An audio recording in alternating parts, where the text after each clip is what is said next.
Halo semua, kembali lagi dengan saya Calvin. Jadi kali ini saya akan membahas tentang semifinal Piala Dunia U17. Ini maaf agak kurang ya, saya sudah coba pastikan dan saya tapi tetap kayak gini. Mungkin ada yang rusak mungkin. Jadi kita akan langsung bahas. Ada dua pertandingan. Yang pertama saya membahas dulu Prancis lawan Mali. Jadi ini cukup ya seimbang ya kalau di atas kertas, karena Mali pun tidak bisa diremehkan. Mali mengalahkan Meksiko 5-0 di 16 besar, sama Maroko juga yang mengalahkan Indonesia. Ini apa itu? Ini cukup seru juga. Prancis bermain dengan 4-1-4-1. Buset, pemain bertahan Prancis mana. Mali 4-2-3-1. Ya, di babak ini aku sempat lihat kalau live-nya ya, itu menit 30-an. Jadi sisanya aku lihat highlight itu, maksudnya yang live dari menit 30-an itu babak pertama Mali betul-betul menguasai pertandingan. Maksudnya ya mereka menciptakan peluang, mereka menguasai jalan pertandingan. Prancis keteteran, betul-betul keteteran. Mereka berapa kali dapat peluang Mali, tapi kipernya Prancis yang bermain bagus. Namanya, panjang banget namanya. Paulo Anthony Ruben Stanilas Agni, Pars Agni kalau di sini. Panjang banget namanya.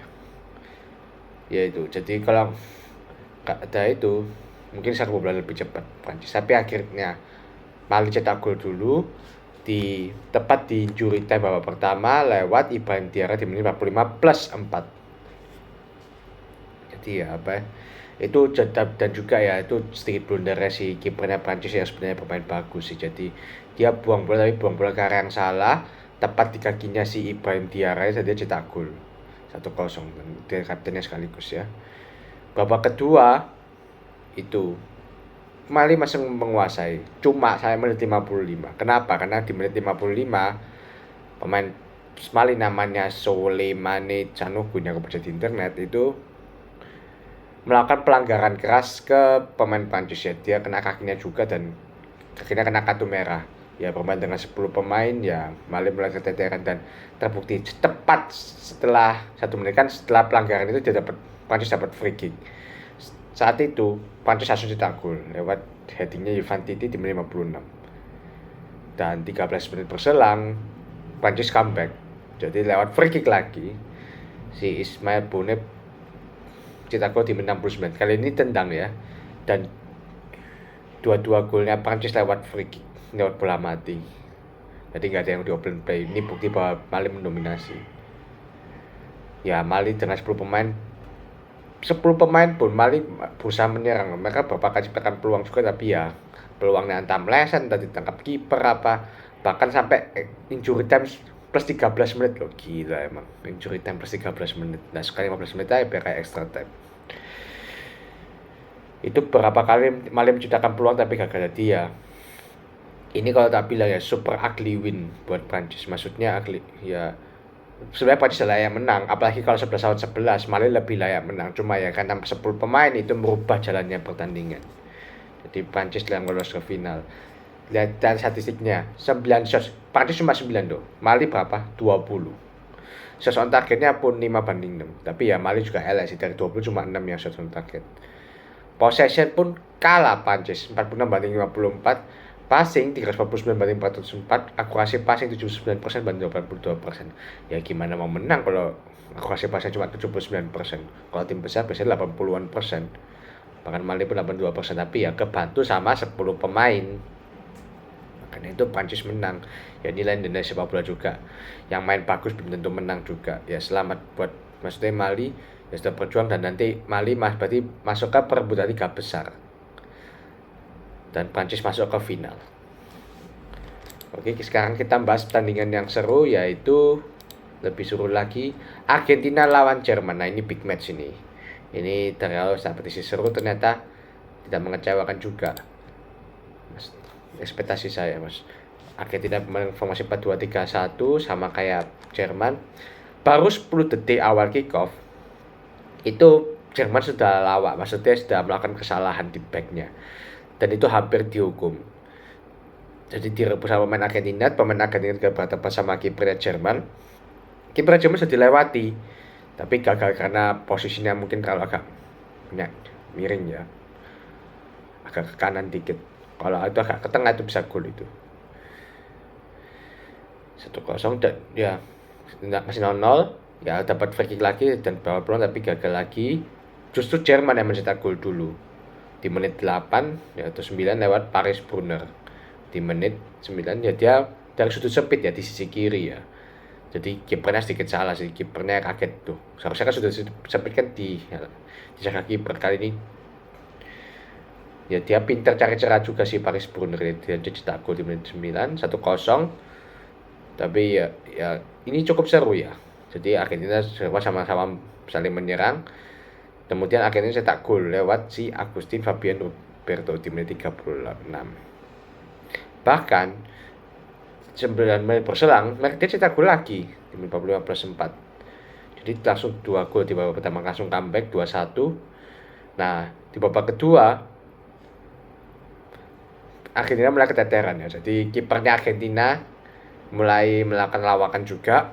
Dia ngumpan dapat ke Paris Brunner dan Paris Brunner kayak terima kasih bolanya. Dia tendang, tapi gol tembakannya juga bagus sih dari kotak penalti ke sisi kanan melengkung ya, nggak pojok kanan atas lah, nggak mampu dihalau oleh kipernya Argentina. Jadi 2-2. Bahkan ya comeback. Jadi sekarang tadi kan Argentina yang comeback, sekarang gantian si Jerman yang comeback lewat heading, dan itu pun dari asisten pemain Argentina. Jadi pemain Argentina gak blunder juga ya. Tapi headingnya si Max Monstad itu bagus juga dia. Headingnya itu keras ke sisi kanan dan dia itu kan posisi dekat, jadi gak mampu dihalau sama kipernya Argentina. Dan ini katanya unjuk kehebatan antara Agustin Fabian Roberto sama Paris Brunner ya. Dan si Agustin Fabian Roberto cetak hat-trick di menit 90+7 yang orang pikir Argentina bakal kalah. Karena setelah 2-3 itu ya Argentina berusaha nyerang-nyerang terus sampai gagal, tapi akhirnya di menit 90+7 ya si Agustin Fabian Roberto masih cetak gol. Dan dia hat-trick. Kita hat-trick 3 gol, Paris Brunner 2 gol. Seru sih, jadi pas gol ketiga pemain Argentina selebrasi semua. Woi. Gak nyangka bisa seri. Jadi masih maksain sampai adu penalti lah. Dan uniknya Argentina ini melakukan pergantian kiper tepat setelah gol tersebut untuk mempersiapkan adu penalti. Jadi kiper utama si Florentin dikeluarin, diganti sama si Franco Adriel Villalba ya itu namanya. Itu kiper keduanya khusus untuk adu penalti. Jadi ini kayak dulu Belanda di 2014 pas lawan Costa Rica. Jadi tim gol menggantikan Jesper Silesen dan dia jadi Robin. Dan kalau ini nggak tahu. Kita lihat pas penalti 3-3. Kalau di FIFA World Cup nggak ada extra time, jadi langsung adu penalti. Kalau seri ini cukup unik juga penalti. Jadi 2 penendang pertama Argentina gagal. Gila kiper. Oh ya, satu lagi, kipernya Jerman ini sebenarnya kiper cadangan ya, kiper kedua. Tapi karena kiper pertama si Max Shetlin siapa itu cedera, maka dia jadi kipernya sekarang. Dan dia menyelamatkan 2 penalti di awal Argentina. Gila, mental luar biasa. Dan sedangkan kipernya Argentina yang baru ini gagal menyelamatkan 2 dan tembakan awal dari Jerman. Nah, penendang ketiga itu baru mulai kipernya Argentina dapat ada kontribusi lah, dia menyelamatkan sempurna tembakannya pemain Jerman yang ketiga. Siapa itu namanya lagi? Vincent ya itu. Sedangkan Argentina mulai cetak gol 1-2. Jadi ya di penendang keempat dua-duanya sama-sama gol akhirnya, dan penendang kelima ya ini penentu. Jadi kalau Jerman gol ya selesai, dan Paris Brunner yang jadi eksekutor terakhir sekaligus kaptennya berhasil cetak gol dan ya selesai 4-2. Ya ini seru sih, ini betul-betul seru, menegangkan dari awal sampai akhir. Nggak bisa diprediksi siapa yang menang, tapi akhirnya Jerman yang menang lewat adu penalti. Dan statistiknya 18 shots banding 15 shots, seimbang kan. Shots on target 7-9, jadi Jerman lebih efektif. Possession 67% banding 33%, passing 104 banding 243, passing akurasi 82% banding 65%. Gila.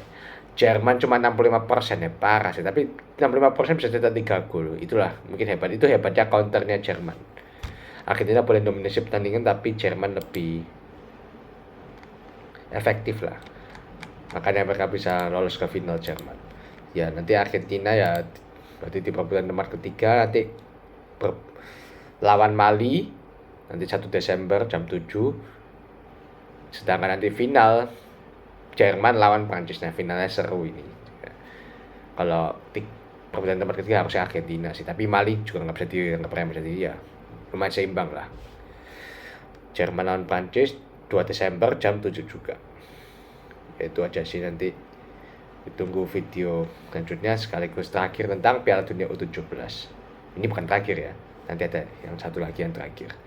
Itu aja sih dari saya. Terima kasih sudah menonton.